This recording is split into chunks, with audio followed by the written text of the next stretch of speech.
தொடர்ச்சியா டெல்டா மாவட்டத்தில்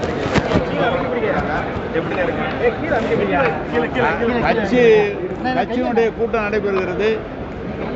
கட்சி சென்ற இடங்கள்லாம் கழகத் தோழர்கள் மிக சிறப்பாக உற்சாகமாக பணியாற்றி கொண்டிருக்கிறார்கள். நம்முடைய மாண்புமிகு கழகத் தலைவர் முதல்வர் சொல்வது போல 7வது முறையாக கழகத்தான் ஆட்சி அமைக்கும், அவர்தான் மீண்டும் முதலமைச்சராக வருகிற வரை நம்முடைய கழகத் தோழர் உற்சாகமாக எல்லாம் சொல்லி அரசு சார்பாக இன்னென்ன காரியங்கள் செய்யப்பட வேண்டும் என்ற அதையும் சொல்லியிருக்கிறார்கள்.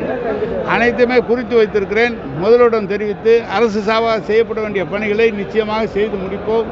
எனவே ஒரு பிறகு நல்ல உற்சாகத்தோடு கழகத் தோழர்கள் எங்களுக்கு உற்சாகத்தோடு சொன்னார்கள்.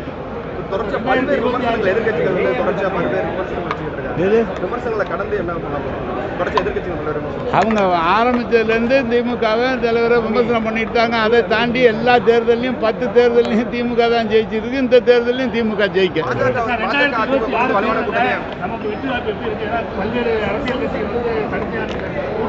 எல்லாம் சொல்கிறாங்க.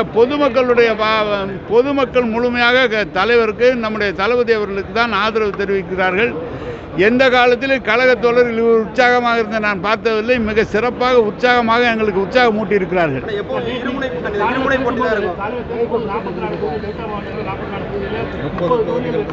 30 தொகுதியெல்லாம் சொல்லாங்க. போன தடவை 44ல் 40 வெற்றி பெற்றோம். இப்போ என்கிட்ட 41 தொகுதி கொடுத்துருக்குறாங்க. 41 தொகுதி ஒரு 2-3 தொகுதி தவிர பாக்கி எல்லாமே நமக்கு சாதகமான சூழ்நிலை தான் இருக்குது. கணக்கு